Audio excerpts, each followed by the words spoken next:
Hello children, hope you all are good. That is our second chapter, Rich Heritage of India.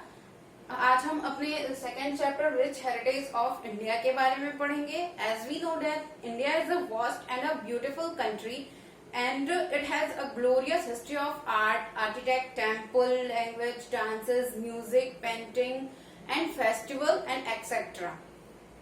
Firstly, we will read about languages. In our Indian Constitution, there are 22 languages. हमारे भारतीय संविधान में 22 languages यानी 22 भाषाएं ऐसी हैं जिन्हें राजभाषा के तौर पे या फिर जिन्हें भारतीय भाषा के तौर पे उसमें रिकॉग्नाइज किया गया है. यहाँ पे लिस्ट आपकी दी हुई है. You have to read it. अब बात करें ऑफिशियल लैंग्वेज की, तो हिंदी जो हमारी राजभाषा है ऑफिशियल लैंग्वेज है. लैंग्वेजेस जो भी हो, हिंदी जब हम लिखते हैं या फिर कोई भी लैंग्वेज लिखते हैं तो हम उसे लेफ्ट टू राइट लिखते हैं यानी ऐसे लिखते हैं. लेकिन उर्दू, सिंधी और काश्मीरी ये जो लैंग्वेज होती है उसे हम राइट टू लेफ्ट लिखते हैं. Next are dresses. This is the topic. Next topic is dresses. Dresses in India differ according to state. हमारे यहाँ जो ड्रेसेस हैं वो स्टेट के तौर पे डिवाइड होती रहती हैं. अलग अलग स्टेट्स के अलग अलग ड्रेसेस होते हैं. जैसे साड़ी वुमेन के लिए और शर्ट, धोती कुर्ता हुआ या फिर ट्राउजर हुआ, ये मेंस के लिए नॉर्मली वेयर है. लेकिन गुजरात, महाराष्ट्र, वेस्ट बंगाल आदि में आप साड़ी का प्रचलन ज्यादा है. But ghagra choli in Rajasthan and Gujarat is the famous clothes. और अगर बात करें आसाम की तो वहाँ पे मेखला चादर जो है वहाँ के लोग पॉपुलरली पहनते हैं. कश्मीर में आप देखेंगे एक वुलन लॉन्ग कुर्ता पहना जाता है जिसे फीरन कहते हैं. और औरतें जो होती हैं वो सर पे दुपट्टा बांधती हैं जिसे ओढ़नी कहा जाता है. ऐसे ही अलग अलग स्टेट्स के अलग अलग different type of dresses divide हैं. अब बात करें नेक्स्ट डांसेस की, तो dance are a means of communicate our feeling. यानी अपनी फीलिंग को कम्युनिकेट करने के लिए या किसी के सामने एक्सप्रेस करने के लिए डांस और म्यूजिक दोनों एक फॉर्म होते हैं. अपने यहाँ जो डांस है, there are two type of dances in India. First is folk dance and second is classical dance.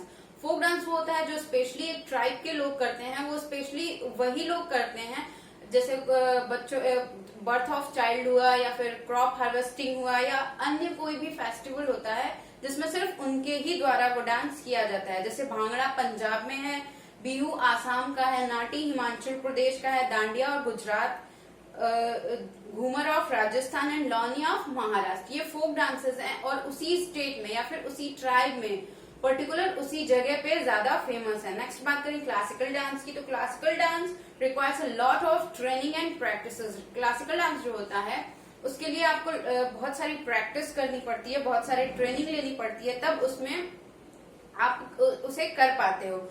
ये जो डांस है वो एंशियंट टाइम से फेमस है. पहले राजा के दरबार में होता था या फिर टेम्पल्स में वर्शिप के लिए होता था. इस डांस को किसी भी स्टेट के लोग किसी भी तरह से मतलब सीख के कहीं के भी लोग कर सकते हैं.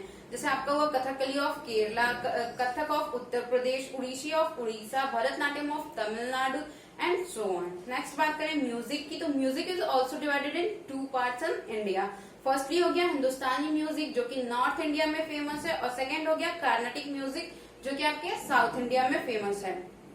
कुछ फेमस म्यूजिशियन की बात करें तो उस्ताद अजमत अली खान जो कि सरोद वादक थे, उस्ताद जाकिर हुसैन तबला वादक, पंडित हरिप्रसाद चौरसिया फ्लूट वादक यानी बांसुरी बजाते थे, और Pandit Jasraj is vocalist. Next है painting. Painting are medium of expression. जैसे हम डांस और म्यूजिक को देखे हैं कि वो कम्युनिकेट करने के लिए होता है, वैसे ही पेंटिंग भी होती है जो अपनी बातों को एक्सप्रेस करने का एक मीडियम है. पहले के टाइम में लोग दीवार पे पेंटिंग करते थे, गुफाओं में और रॉक्स पे भी करते थे. The painted landscape and scenes of animals being hunted. Painting और कार्विंग आपको पहले की गुफाओं में मिलेगी. जैसे महाराष्ट्र में आपकी अजंता गुफा है, वहां पे गौतम बुद्ध की पेंटिंग ज्यादा देखने को मिलेगी.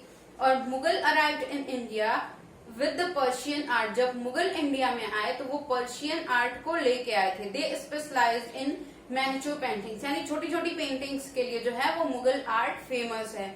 और अगर बात करें कुछ फेमस पेंटर्स की तो जामिनी रॉय, एमएफ हुसैन, अमृता शेरगिल, ये लोग जो है अपनी पेंटिंग के लिए पॉपुलर हैं। नेक्स्ट हम बात करें आर्किटेक्ट की तो our country is blessed with good architect since ancient days. अगर हम हिस्ट्री अपनी उठा के देखें तो हम बहुत पहले से ही हमारी कंट्रीज में आर्किटेक्ट बहुत फेमस है। जैसे कि इंडस वैली सिविलाइजेशन में है, वहां पे भी पेंटिंग बहुत फेमस थी, लेकिन वो जब रून हो गई या फिर जब वो ध्वस्त हो गई तो उसके जो अवशेष हमें मिले हैं उससे हमें पता चलते हैं। सांची सारनाथ स्तूप बिल्ड बाय एम्परर अशोक, यानी सांची और सारनाथ का जो स्तूप है अशोक के द्वारा बनवाया गया है। कैलाश टेम्पल जो एलोरा में है, which has been carved out of a single rock, ये एक पत्थर पे बनवाया गया है। कैलाश टेम्पल पे एलोरा जो है वो एक पत्थर पे बना है। Some more world famous architect pieces, अपने यहाँ कुछ विश्व प्रसिद्ध आर्किटेक्ट हैं जैसे कि sun temple at Konark,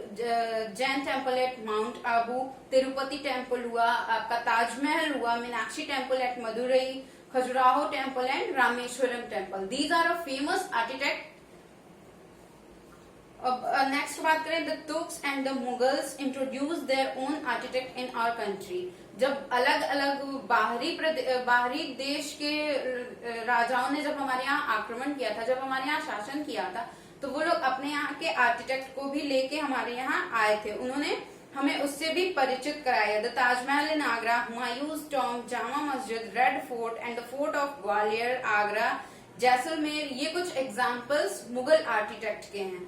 the style of architect brought by the British was different. लेकिन जब ब्रिटिश जब हमारे यहाँ रूल कर रहे थे, उन्होंने जो आर्किटेक्ट दिया वो थोड़ा डिफरेंट है। जैसे Rashtrapati Bhavan, parliament house, India gate, gateway of India, ये जो चीजें हैं वो मुगल वाले जो आर्किटेक्ट हैं उनसे थोड़ी सी डिफरेंट है। नेक्स्ट बात करें फेस्टिवल की तो many festivals are celebrated in India all around the year. हमारे यहाँ साल भर यानी पूरे साल कोई ना कोई फेस्टिवल अलग अलग स्टेट से या फिर अलग अलग ट्राइब से मनाया ही जाता रहता है। फेस्टिवल को हम लोग यहाँ 3 कैटेगरी में डिवाइड करते हैं। फर्स्टली नेशनल फेस्टिवल, जिसमें कि इंक्लूड है आपका इंडिपेंडेंस डे, रिपब्लिक डे और गांधी जयंती। नेक्स्ट है आपका religious festival which include Diwali, Dussehra, Ganesh Chaturthi, Eid, Buddha Purnima, Christmas and so on. अब बात करें हार्वेस्ट फेस्टिवल की तो ये तब मनाए जाते हैं beginning of a particular season और टाइम ऑफ हार्वेस्टिंग, यानी कि एक सीजन जब स्टार्ट होता है तब या फिर जब आपके फसलों की कटाई होती है तब मनाया जाता है। जैसे Basant Panchami, Holi and Teej are seasonal festival, ये सीजनल फेस्टिवल है। Baisakhi in Punjab, Pongal in Tamil Nadu, Onam in Kerala and Bihu in Assam, ये आपके हार्वेस्टिंग फेस्टिवल हैं। जब फसलों की कटाई हो जाती है तब मनाया जाता है। और फेस्टिवल को सेलिब्रेट करने का अलग अलग वे होता है लोगों का। कुछ लोग अपने घर को डेकोरेट करते हैं, लोग रंगोली बनाते हैं, नए कपड़े पहनते हैं, distribute the sweets and so many things. People share their joy with one another irrespective of their religion or regions.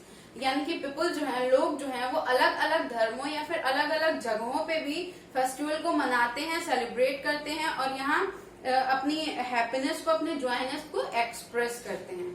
So this is the chapter rich heritage of India that is finished. You have to read this chapter and find out the hard words and write down in your rough copy. So keep learning, stay home and stay safe.